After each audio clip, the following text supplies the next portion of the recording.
Hey, Clint. So I wanted to go over this BPO with you real quick, the one on Uh-huh. Fordora. So you can kind of see what it looks like when I'm reviewing the BPOs. Mhm. So when we prior to submitting, we'll always validate the BPO. So once I push on this, it kind of checks to see what corrections we have to make in order to submit it.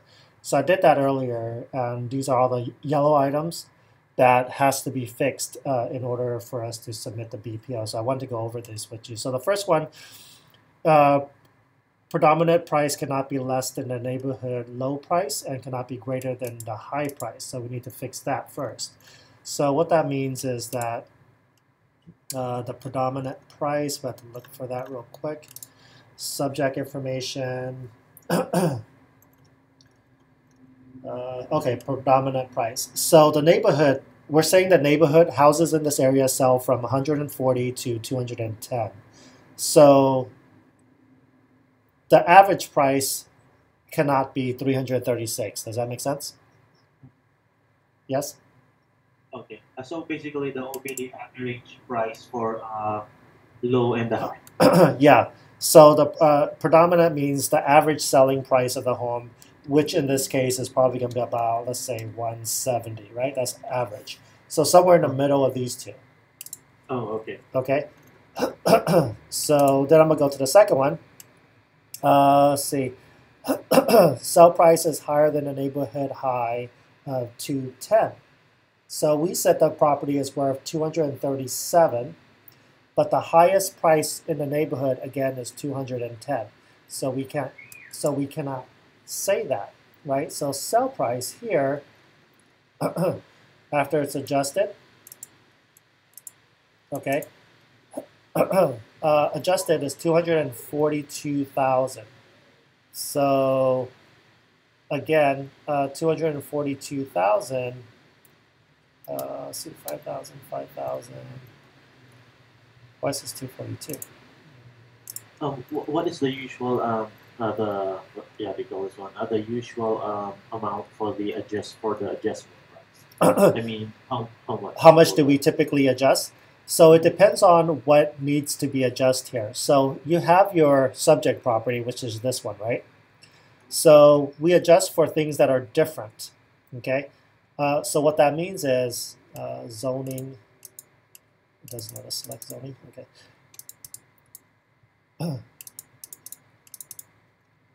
So like if the condition was different, okay, but for BPO purposes, we like to just use average. If the years are different by 10 years or more, then we would have to make adjustments. But this is pretty similar all the way through. So there's not much adjustments that are needed.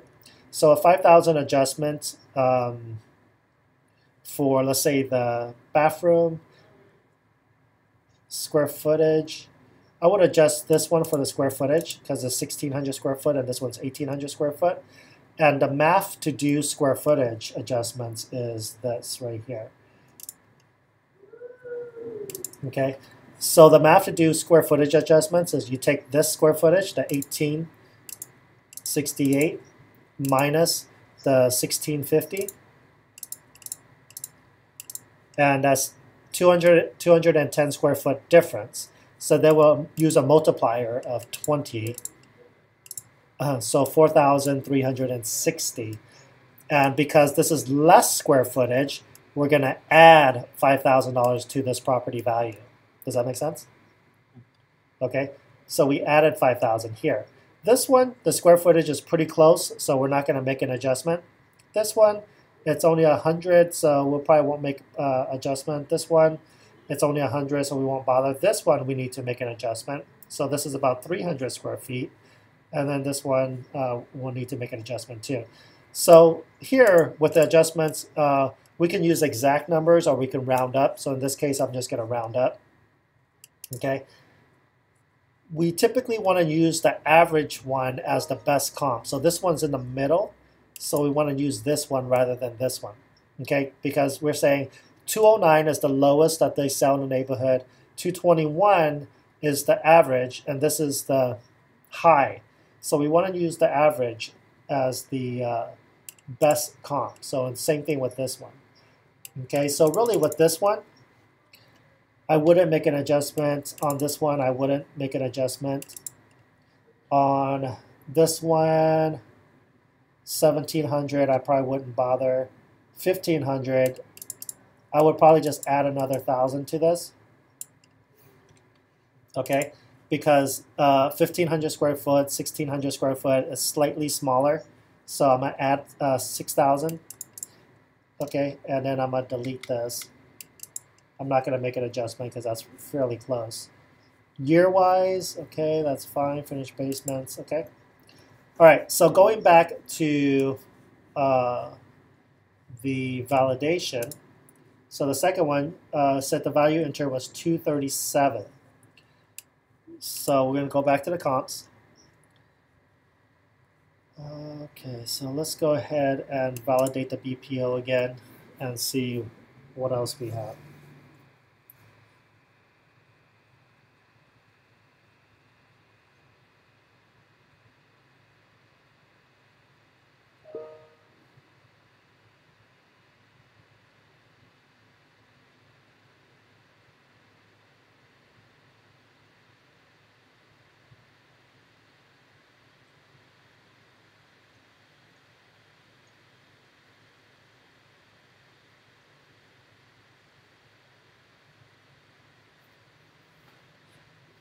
And it's taking a little longer than it normally does.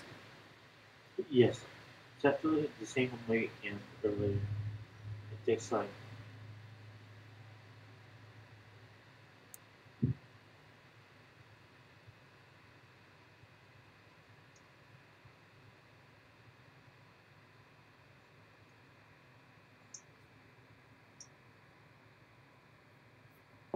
Okay.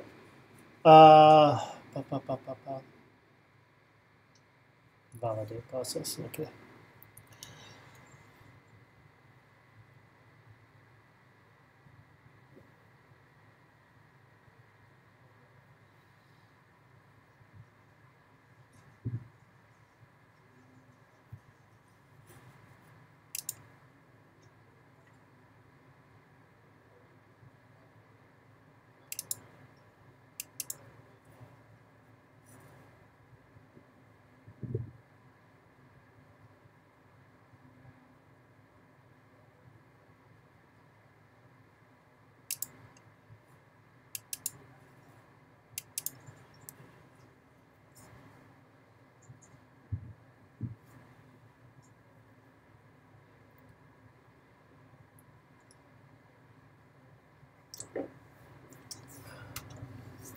Okay. All right. So predominant cannot be less than a neighborhood. Okay. So predominant price 336. I thought we fixed that already.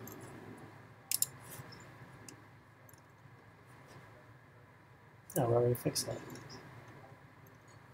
Okay. So the high we're gonna have to say 240,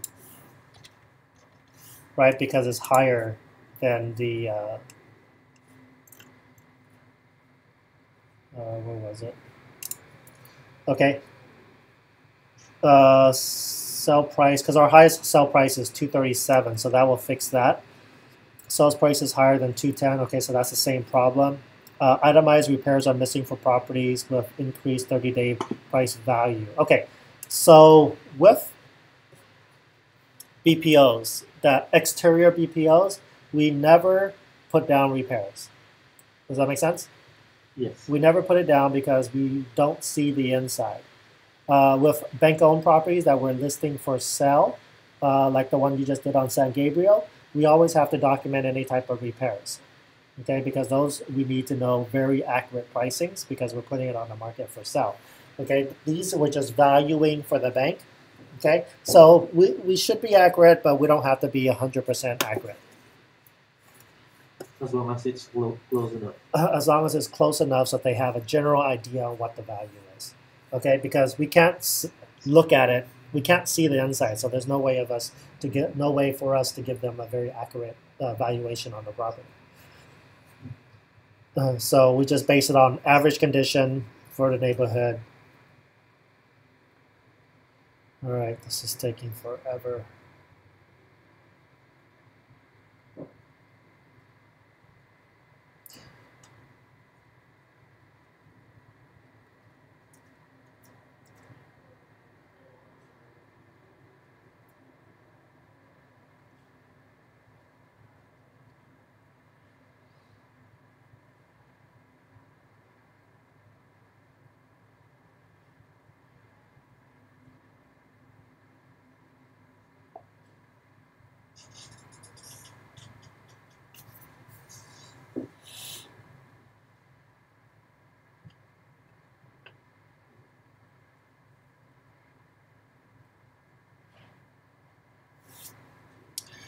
This sucks.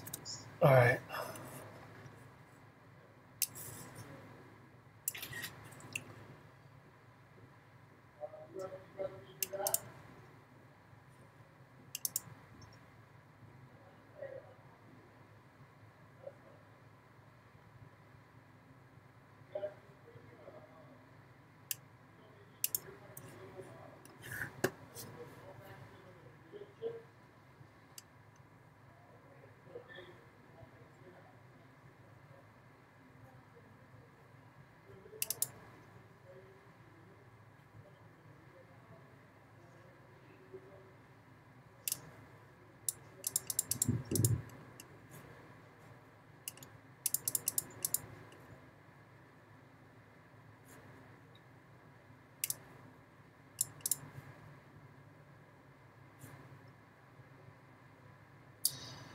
Okay.